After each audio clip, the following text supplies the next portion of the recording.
Mais permettez-moi d'évoquer 2 points. Le premier est relatif à la lutte contre les changements climatiques. C'est vrai, il est évoqué dans l'agenda national de transformation, dans l'axe 3, mais je pense que le Sénégal doit renforcer ce volet-là. Parce que la salinisation des terres dans certaines zones menace l'agriculture. L'avancée de la mer grignote nos plages et les inondations, chaque année, menacent le quotidien de milliers de Sénégalais. Ainsi, Monsieur le Premier ministre, je voudrais vous demander, à travers votre gouvernement, de faire de cette question des changements climatiques une supériorité. Vous en avez parlé à travers un projet de loi sur la biodiversité et l'instauration dans chaque ministère une cellule de développement durable. Le deuxième point que je voudrais évoquer concerne la décentralisation. Il est vrai, nous avons connu l'acte 1, l'acte 2, l'acte 3, mais force est de reconnaître que le niveau central continue à concentrer tous les pouvoirs qui devraient être dévolus aux communes, en tout cas aux collectivités territoriales. Les gens trouvent anormal que les ministères continuent à construire des postes de santé ou des salles de classe, alors que les communes peuvent valablement le faire. L'avantage de cette démarche, c'est de lutter contre les inégalités, parce que les populations à la base connaissent mieux les priorités. Et cette démarche permettra de réduire beaucoup de disparités. Il en existe partout dans le territoire. Je prends un exemple dans le département de Foundiougne, la commune de Nioro-Alassane, une commune qui compte 61 villages et 10 hameaux et qui ne dispose pas d'un lycée. Ces disparités existent en matière de santé, en matière d'éducation, en matière d'accès à l'électricité, mais aussi d'accès à l'eau. Pour terminer, Monsieur le ministre, Monsieur le Premier ministre, je voudrais évoquer devant vous la question du port de Foundiougne et la situation des travailleurs de la Poste. Donc, c'est une situation que vous avez héritée, mais nous vous demandons, avec votre gouvernement, dans la mesure du possible, d'y apporter les solutions les plus idoines afin de permettre ces travailleurs et à leurs enfants de retrouver le sourire en cette fin d'année. Je vous remercie. Merci beaucoup, honorable Assoumana Sarr. Donc, honorable Mam Mariama Dari, man nga ñëw jël kaddu. Honorable Anta Babacar Ngom, man nga waajal.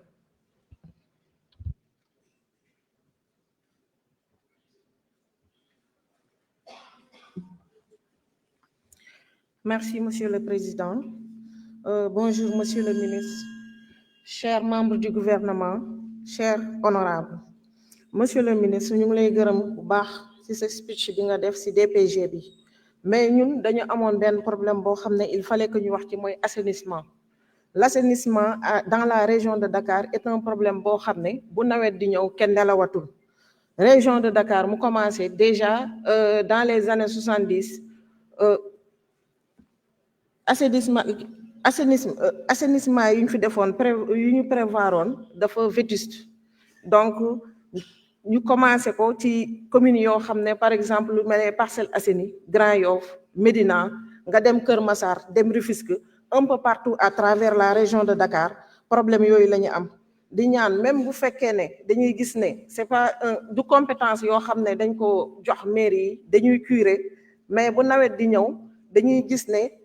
tout le temps day boucher ndox bi du dem parce que day wane ne tuyaux yi diamètre yu ñu ci defoon dafa tuuti. Di la ñaan nag nga xoolaat ko bu baax a baax dimbali ñu ci parce que moom mooy le problème de tous les Dakarois. Di wax aussi tamit ci vol grille avaloir yu ñuy def Dakar képp kuy xëy da ngay gis ne grille avaloir yi gars yi jël nañ ko ferrailleurs yi sonal nañu ndaxte ndox bi fa lay jaar bu fekkee ne ndox bi dafay ñëw ànd ak salte yi da koy boucher moo tax Dakar waaye kenn du nelaw ci période hivernage. beneen bi damay ñëw ci problème mobilité urbaine boo xam ne ñu ngi koy dund ici à Dakar ñëpp xam nañ ne mobilité urbaine bi dafay saa yu amee problème day impacter ci fluidité transport bi donc dañuy gis ne même bu ñu defaree yoon yi gis nañ ne les routes sont vétustes mais bu ñu defaree yoon yi dafa am ay entreprises concessionnaires ngeen baal ma dinaa tudd tur lu mel ni Senelec SDE Sonacos Senelec yuy sectionné yoon yi te buñ ko sectionné dootuñ ko defaraat bu baax bu tawee foofu la ndox bi di jaar yàq tali yi ba kenn dootu ci mënati jaar l'étroitesse des actes routiers lu ci mel ni BRT bi bu ñuy xëy si benn oto bu paanee ci yoon bi rek keneen du dem parce que gis nañ ne yoon yi dafa xat di ñëw tamit ci SAGES dañu gisoon société africaine d'études et de stationnement boo xam ne dafa doon réguler circulation bi à Dakar di xool parc automobile bi gis nañ ne ça n'existe plus te gis nañ ne oto yi yokku na amatul SAGES donc yooyu problème la ñu gis tamit brigade mobile d'intervention municipale ñooñu aussi tamit dañ doon régler circulation bi di régler encombrement bi donc encombrement boobu tamit li ko waral dafa bëri gis nañ ci ambulants yi gis nañ ci tablier yi gis nañ ci lépp di ñaan yàlla nga defal nga di la ñaan nga régleel ñu léegi damay ñëw ci beneen point bi moom mooy FDTT Fonds de développement des transports terrestres ñëpp gis nañ ne dafa ñëw pour def le renouvellement du parc automobile à Dakar renouvellement boobu dañu gis ne budget am dafa wàññeeku 2 milliards dafa jóge ci 2,5 milliards ñëw ci 1,5 milliard di la laaj pourquoi ça parce que bu fekkee ne ñoom ñoo war a renouveler parc automobile bi ñu wàññi seen budget kon ñoom ni ñuy def di ñëwaat aussi ci surcharge Tata yi parce que dañuy bañ ñombe am comme ni mu amee woon ci bateau Joola wala yéen da ngay gis ñu surchargé ba oto bi day demee boor gis moto Jakarta yi gis charretier yi mënuñu bokk yoon ak automobilistes yi loolu yëpp day indi problème de circulation à Dakar gis naa nag damay wax vite fait ci justice monsieur le ministre wax nga bu baax ci justice mais dañ lay ñaan que justice soit faite parce que gis nañ ñu bëri ñu fi nekk ñi nga xam ne les 17 femmes sont là. Merci beaucoup. Merci. Honorable Anta Babacar Ngom man nga ñëw jël kàddu. Honorable Fatou Sow man nga préparé wu pour 3 minutes.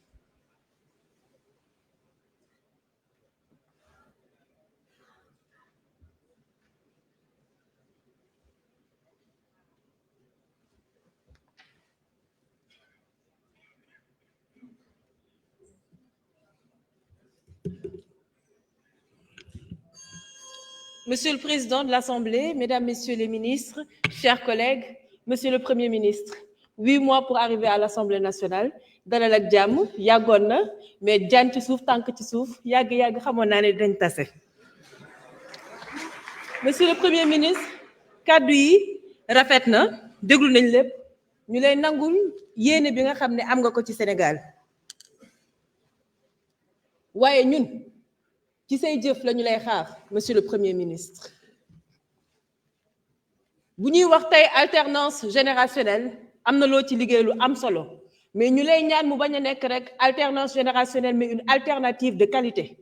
ndaxte dañu fas yéene nekk des leaders de l'opposition mais une opposition responsable lépp loo xamante ne gouvernement bi wax na ko te mu war a jaar yoon dinañ taxaw fi nangul leen ko mais mu wóor leen ni tamit monsieur le Premier ministre ak ce gouvernement lépp loo xamante ne jaarut yoon duñ ci am sikki sàkka dinañ taxaw fi waxal ko sénégalais yi. Monsieur le Premier ministre, planification à long terme am na solo gis-gis ba 2050 am na solo mais dañu gëm ne dafa laaj ay mesures urgentes fii ci année 2025 pour génnee sénégalais yi ci guuta malgré mesures yi ngeen wax yëpp depuis 8 mois tey la wàllu gën a aay tey la dund gi gën a cher woyofal bi mi ngi yóbbu fitu borom kër yi 2024 année record la ci immigration clandestine étudiants yi enseignants yi retraités yi. Monsieur le Premier ministre ma bëgg a xam ñun jigéen ñi luñ la def ndaxte nag safuñu sàpp ci say programme jot na nga gën ñu bàyyi xel booy wax di ñu tudd ngir jigéen gën a gis boppam ci ces programmes yi nga xamante ne proposé nga ko ci biir Sénégal ci sa gouvernement bi néew na jigéen yi nga xamante ne gis nañu ko te jigéenu Sénégal rafetlu wuñ ko monsieur le Premier ministre. 2 minutes, merci beaucoup. Merci, honorable Anta Babacar Ngom. Honorable Fatou Sow, vous avez la parole pour 3 minutes. Honorable Saloum Dione se prépare.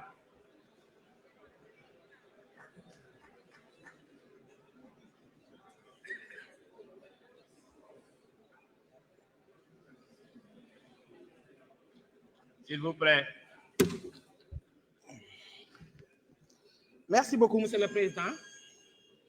Assalamu alaikum, mes chers collègues députés. Merci beaucoup, Monsieur le Premier ministre ak sa gouvernement. maa ngi lay nuyu di rafetlu kàddu yi nga fi total.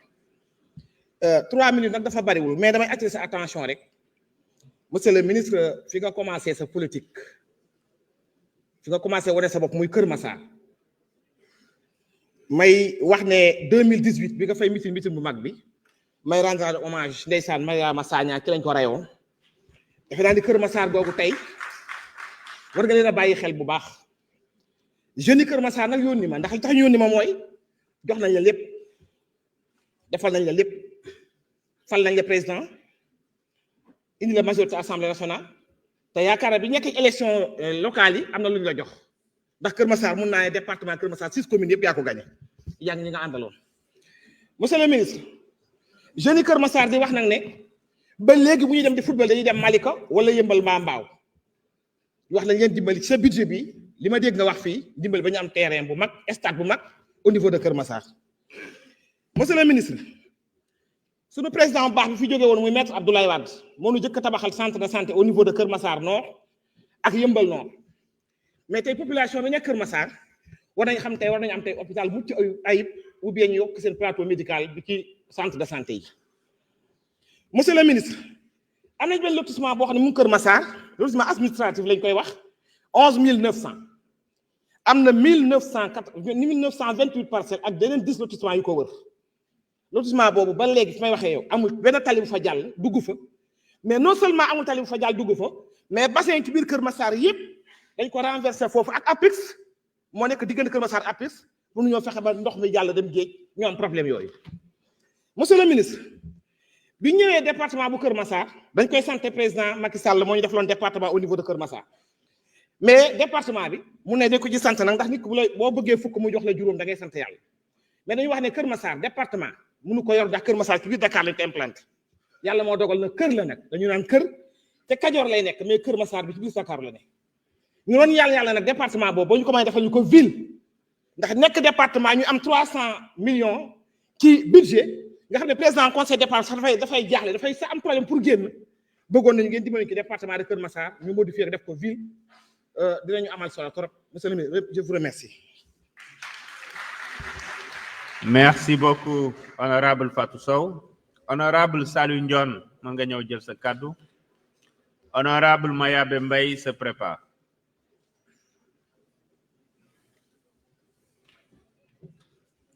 Merci beaucoup, Président. Monsieur le Premier ministre, Mesdames et Messieurs les membres du gouvernement, chers collègues honorables députés, pendant que l'ancien régime a légué à sa jeunesse une vie chère,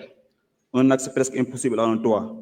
un taux de chômage élevé, un environnement des affaires hostile à l'entrepreneuriat et des libertés bafouées, vous, Monsieur le Premier ministre, vous avez su insuffler de l'espoir à cette brave jeunesse. Celle-ci qui représente 75% de la population est aujourd'hui au cœur de vos préoccupations. Les éléments de ce constat sont clairement exposés dans le communiqué du premier conseil des ministres de votre gouvernement en date du 9 avril 2024, où il est indiqué que la jeunesse, l'éducation, la formation, l'entrepreneuriat et l'emploi des jeunes et des femmes figurent en tête des priorités de l'action gouvernementale. Donc, kooku doon wax ne dañoo fàtte famille maa ngi koy delloo si conseil du ministre du 9 avril 2024. Votre démarche fondée sur le Jub Jubal Jubanti, l'agenda national de transformation Sénégal 2050 et cette déclaration de politique générale ambitieuse et porteur d'espoir confirme cette vision. Monsieur le Premier ministre, tout ce que j'ai à vous suggérer, vous et votre gouvernement, c'est de faire de l'épanouissement de la jeunesse non seulement une priorité, mais une véritable urgence. C'est bien heureux de vous entendre parler de l'Observatoire national de l'emploi. Ça vient à son heure. Parce que, Monsieur le Premier ministre, nous ne disposions pas d'une véritable politique nationale de l'emploi. Et cela a favorisé une désarticulation des interventions des différents départements ministériels autour de la question de l'emploi. Donc, il vous revient de nous en proposer une en conformité avec le référentiel. Ensuite de l'Observatoire, il faut penser à regrouper tous les départements qui interviennent autour de l'emploi et de la jeunesse, comme un ministère de la jeunesse, de l'emploi et du travail, afin de faciliter la coordination et la communication et de garantir une meilleure appropriation des mesures. Ce département pourra assurer plus efficacement le pilotage des politiques d'emploi, l'accompagnement et l'orientation des jeunes et veiller à leurs conditions de travail à travers une administration du travail renforcée et dynamique. Monsieur le Premier ministre, parmi les legs déplaisants des régimes précédents, il y a un difficile accès à la terre. Gars yi mëx nañ suuf sépp te mëxkat suuf bu mag bi mu ngi ci 15e législature bi. Monsieur le Premier ministre, qu'est-ce que vous êtes prêt à faire en sus des salutaires audits et suspension de lotissement pour faciliter l'accès à la terre aux plus jeunes? Êtes-vous prêt à l'issue des audits à récupérer les terres indûment acquis pour les restituer acquis de droit? Que dire de la gestion nébuleuse du domaine national par des maires véreux qui se sucrent sur le dos de la population? N'est-il pas temps d'immatriculer toutes les terres du domaine national afin de contribuer à faciliter l'accès à la pleine propriété? Le code du domaine national a fini de montrer ses limites. Pour terminer, je voudrais attirer votre attention sur les soucis environnementaux du département de Rufisque. Ses habitants sont confrontés à un problème d'assainissement, d'avancée de la mer et de la pollution de l'air. Si on prend le cas spécifique de Bargny, nous avons la présence de la Sococim, de la centrale à charbon qui ne respecte pas les normes environnementales et un port minéral et vraquier. En plus d'une deuxième cimenterie, la Sensim, et d'une usine de sidérurgie Tossiali, un projet que vous connaissez bien parce que vous l'avez révélé au grand public en 2019. Nous attendons la prise de mesures urgentes pour freiner l'avancée de la mer, pour mettre en place un réseau moderne d'évacuation des eaux pluviales, mais également suspendre toute nouvelle installation d'industries polluantes compte tenu du fait que les impacts cumulés de ces projets pourraient impacter dangereusement sur l'environnement et la santé des populations. Monsieur le Premier ministre, yaakaar gi rëy na yéen bi diis na waaye xam nañu sa yëg-yëg xam nañu sa pastefu te jàppal ne ndawi Sénégal ñoo ngi sa ginnaaw te dañ la jàppale ba nga réussir say mission. Jërëjëf. Merci beaucoup, Honorable Salou Ndione. Honorable Mayabe Mbaye, vous avez la parole. Honorable Ousmane Sonko se prépare. أعوذ بالله من الشيطان الرجيم بسم الله الرحمن الرحيم والصلاة والسلام على رسول الله. Président ñu ngi lay nuyu, Monsieur le Premier ministre ñu ngi lay nuyu di nuyu gouvernement bi di nuyu collègues yi. Président ñu ngi lay sant bu baax a baax ci prestation bi ñu wan ñu xel dal ci lool. waaye président ñun mag ñi nag dañ ñu cofal tuuti rek. mooy bëgg fàttali la benn mbir mooy ñun retraité yëpp ay aînés lañu waaye aînés yëpp duñu retraité ba tax na prise en charge bi dafa am problème ñu bëgg rek seen gouvernement bàyyi xel mag ñi baax a baax a baax bàyyi leen xel nag ñu ngi doore ci li nga xam ni moom la retraité yëpp di jooy mooy ñu revaloriser la pension ku ne xam na pension bi ni mel plan Sésame bi ñu audité ko def ko mu gën a ñooy la ca des nag mooy président boo toogee ba mu ñor bala ngay yëkkal ñi fi nekkul waaye xanaa nga yëkkal ñi fi ne je m'explique dañuy wax ni sur les ressources venant du pétrole am na pourcentage bu ci dencal la future génération lu baax la alhamdulilah waaye génération bi fi nekk màggat liggéey ba seen doole jeex nan lañ ci boole nan leen wutal benn pourcentage jox leen ko ensuite ñu faire leen constater que 50% des ménages sont encore gérés par les aînés il faudrait que ñu ba leen bàyyi xel di leen jàppale di leen dimbali ñoom ñooy patriarche ci kër gi chaque jour ils sont en mouvement nga ca ngénte ya ñu nga ca takk ya ñooy maye ñooy régler du conflit partout ils sont toujours en mouvement te tout le monde n'est pas véhiculé à défaut de leur faire un transport gratuit ñu may leen au moins benn subvention la moitié du transport dans le BRT dans le TER et dans les futurs trains incha allah léegi nag monsieur le premier ministre il faut ñu auditer IPRES te nag dans sa gestion il faut ñu boole ci les retraités ensuite il y a un comité national des aînés bu exister il faut ñu dooleel leen jàppale leen gën leen jox gëdd te nag di leen boole ci ay manifestations yu république di organiser daan fa gis ñii mais kenn du fa gis mukk les aînés ginnaaw loolu nag fu ñu demoon ci campagne bi ñu ngi doon wax ak nit ñi tey bi ngay conclure da nga laal ñetti mbir yoo xam ni wax ji bari na loolu kese la réew mi xaar la haute cour de justice alhamdulillahi rabbil alamin l'abrogation de la loi d'amnistie alhamdulillahi rabbil alamin nga boole ci nag ñu wax la réduction du coût de la vie alhamdulillahi rabbil alamin léegi nag liñ ci mën a wax yaa ko daan wax bàyyi leen xel mag ñi mag ma dab batim réew gouvernement bi daal li ñu leen jaal ñu gën a bàyyi xel mag ñi toppatoo leen jàppale leen ñu ngi leen sant di leen gërëm allahumma salli ala sayyidina muhammadin wa sallam. jërëjëf honorable Mayabe dañuy jox kàddu gi honorable Ousmane Sonko su jeexalee ginnaaw dañu amoon yéene après premier tour bi ñu suspendre séance bi mais comme waxtu julli mu ngi jege si te tey àjjuma la ginnaaw Ousmane Sonko dañuy suspendre incha allah séance bi pour 2 heures de temps et à 15 heures 0 minute 0 seconde dañuy redémarrer incha allah allez-y. awuzu billahi mina seytaani rajim bismillahi rahmaani rahim asalaamaaleykum wa rahmatulahi taala wa barakatuhu maa ngi nuyu chers honorables députés di nuyu monsieur le président di nuyu monsieur le premier ministre maa ngi rafetlu bu baax sa exposé di kontaan bu baax ci plan bi nga xamante ne dans votre agenda Sénégal horizon 2050 ngeen jagleel la Casamance un traitement spécial ñu ngi leen di gërëm bu baax ci loolu parce que xam nañu ni vous avez compris que la Casamance est très en retard parce que comme ni nga ko waxee fii 2 décennies de conflit les formations yi nga xamante ne yooyu ñoo waroon dugg si pour ñu mën a former jeunes yi ak femmes yi ces formations-là sont orientées ailleurs ba tax na la Casamance lu jëm ci formation des jeunes